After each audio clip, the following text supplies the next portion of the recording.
Today's story is found in the first chapter of the book of Ruth. Now, in the time of the judges, there was a famine in the land of Judah. And a man named Elimelech and his wife Naomi and their two sons, Chilion and Mahlon, left their home in Bethlehem and traveled to the country of Moab, where they heard that there was food. Now, after they had been there a while, Elimelech died, leaving Naomi a widow. And her two sons took Moabite wives, one whose name was Orpah, and the other whose name was Ruth. And, well, after about 10 years, her sons died. And this is where we join in the story. Then Naomi started to return with her daughters-in-law from the land of Moab, because she had heard that while in the country of Moab, that the Lord had considered his people in Judah and had given them food. So she set out from the place where she had been living, she and her two daughters-in-law, and they went on their way to return to the land of Judah. But then Naomi said to her two daughters-in-law, "Go back, each of you, to your mother's house, and may the Lord deal kindly with you as you have dealt with death and with me, and the Lord grant that you find security, each of you, in the house of your husband." Then she kissed them, and, well, they all wept aloud. But they said to her, No, we will return with you to your people." But Naomi said to them, "Turn back, my daughters. Why will you go with me? Do I still have sons in my womb that may become your husbands? Turn back, my daughters. Go on your way, for I am too old to have a husband. Even if I thought there was hope for me, even if I should have a husband tonight and bear sons, would you wait until they were grown? Would you refrain from marriage? No, my daughters, it is more bitter for me than for you, for the hand of the Lord has turned against me." And then they all wept aloud again. Now Orpah kissed her mother-in-law, but Ruth clung to her. And then Naomi said to her, "See, your sister-in-law has gone back to her people and her gods. Return also with your sister-in-law." But Ruth said to her, "Do not press me to leave you, and do not turn me from following you. Where you go, I will go. Where you lodge, I will lodge. Your people shall be my people, and your God, my God. Where you die, I will die, and there will I be buried. And may God do thus and so to me, and even more, if death even parts me from you." Well, when Naomi saw that Ruth was determined to go with her, she said nothing more to her, and the two went on their way to Bethlehem. Word of God, word of life. Naomi, she left her house and her home because of famine. She went with her husband and two sons to the land of Moab. They fled there in search of life. And her husband and both sons died there. Naomi and her daughters-in-law, they were surrounded by death and by this destruction in their lives. Far from Hesed, Naomi experienced loss and emptiness and bitterness. She went to Moab. It was not the first time that an Israelite like herself had found death and destruction there. It was a place where the enemy of her people lived. To say that the Israelites did not like the Moabites was and is a massive understatement. Kathleen Farmer, a United Methodist pastor and professor, writes about the animosity between the Israelites and the Moabites. She says, As the Israelites escaped Egypt, the Moabites, they hired Balaam to call down curses on them. They said, "Hey, Balaam, come up here to the top of this mountain. Look out there. You see all those Israelites? Yeah, here's $50. Call down a curse on them." Ugh. You can read the rest of the story in Numbers chapter 22. In Numbers 25, we hear about how the Moabites, they tempted the Israelites to sacrifice to their God. Ugh, big deal. Judges 3 tells about the fighting between Israel and Moab, which continued in 2 Samuel, in Isaiah, in Jeremiah, Ezekiel, Amos, and Zephaniah. Lots of at each other's throats. So much so that it blinded their perception of each other. The Israelites, they told a story about Moab's origins, and it's not really a nice story. They claim that the Moabites came from an incestuous relationship between Lot and his daughter. You can read about it in Genesis 19. Moreover, Deuteronomy 23 tells about how Moabites and their descendants, all the way to the 10th generation, were banned from entering the assembly of the Lord. So any of you Moabites out there? The door's that way. Just kidding. The Moabites, they were kind of like Samaritans. Hated, enemy, other. And yet that's where Naomi goes to seek refuge. Refuge among people who had accosted the Israelites and disrupted their lives time and again and again. And it was the same for Naomi, as her sons and husband all die there in Moab. Moab was not a place of Hesed for Naomi. It was instead a place of loss, a place of emptiness, a place of bitterness. That's not dissimilar from our own lives. You know dashed dreams. You know those things that really needed to work and they didn't. You know death. You know financial hardship.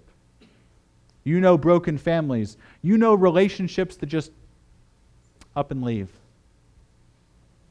You also know what it's like to so badly need life that you search for it in all the wrong places, where your consumption begins to consume you. You know what it is to seethe with anger for the other. And that's the darkness of Moab for Naomi. Yet into that darkness, to borrow a line from the Christmas gospel, into that darkness the light shines, and God's grace found her there, even in Moab. You wouldn't have expected God's grace to find her in that mess of Moab, and yet it does. It does. Listen to Naomi's narration of it. She says to her daughter-in-law, "May the Lord deal kindly with you, as you have dealt with the dead and with me." Ruth and Orpah, they had dealt kindly with Naomi and her dead sons, a kindness that Ruth prays that the Lord takes note of and emulate and extend to them as well. Now that word kindly, it's key to all of this. The English word kindly, it doesn't capture the depth of what's going on here and the connections that can captivate us through it. Kindly translates the Hebrew word hesed.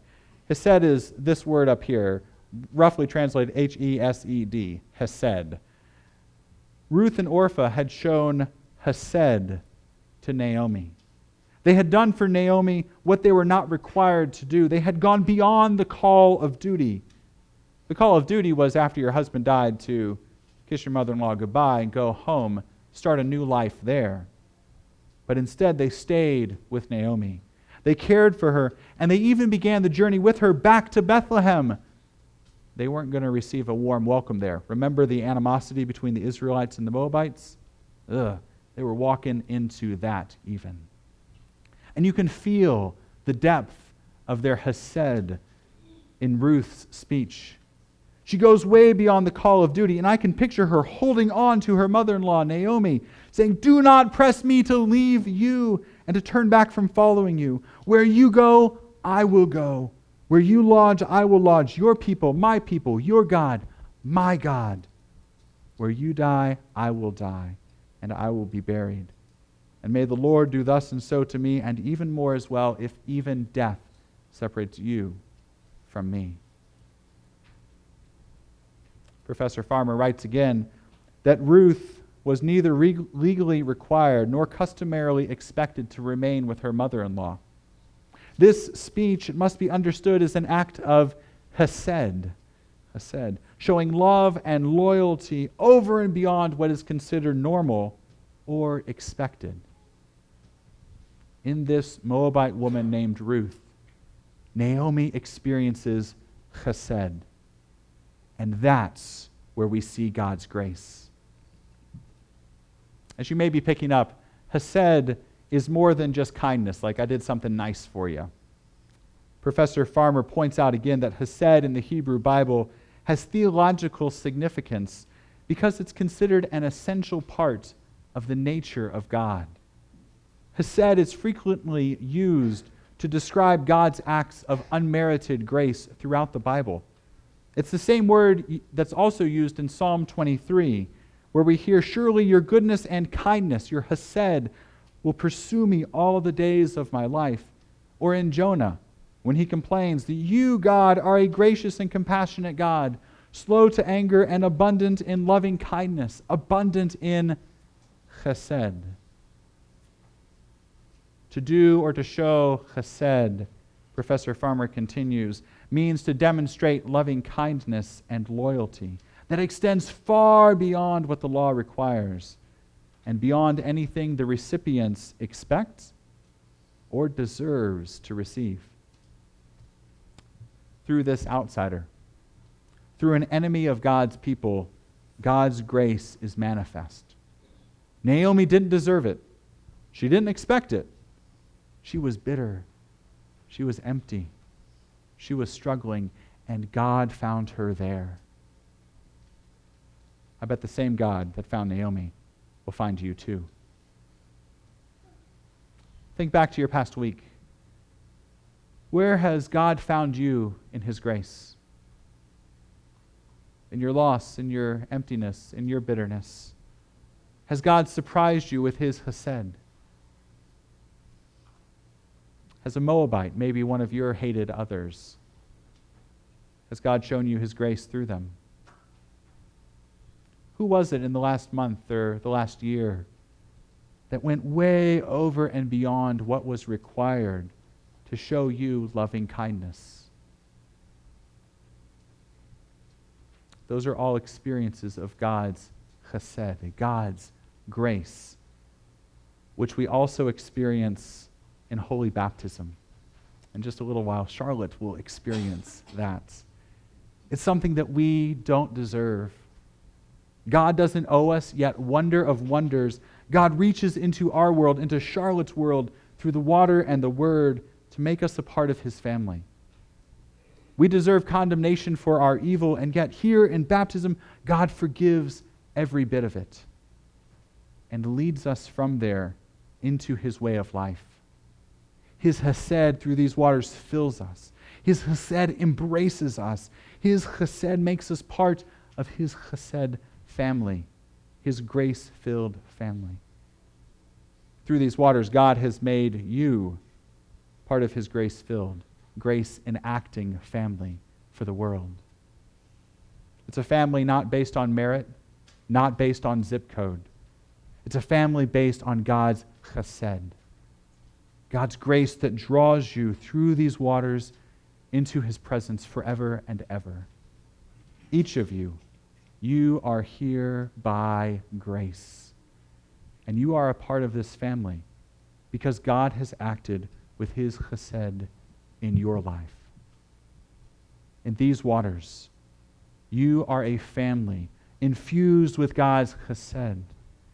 The same Hesed that found Naomi in the land of her trial through Ruth is the same Hesed of God which finds you here in baptism. It's the same Hesed of God which is infused into this family and through you flows into the world. So as you go today from this place, you have an assignment. You've got homework today. This week, first, look for God's grace in your life. Look for an experience of God's chesed. Expect it to find you. And number 2, I want you to do one thing to embody God's chesed for someone else. Maybe especially for one of your Moabites. So as you go, I wonder, where will God's grace find you this week? And as you go, whom will God's grace find through you?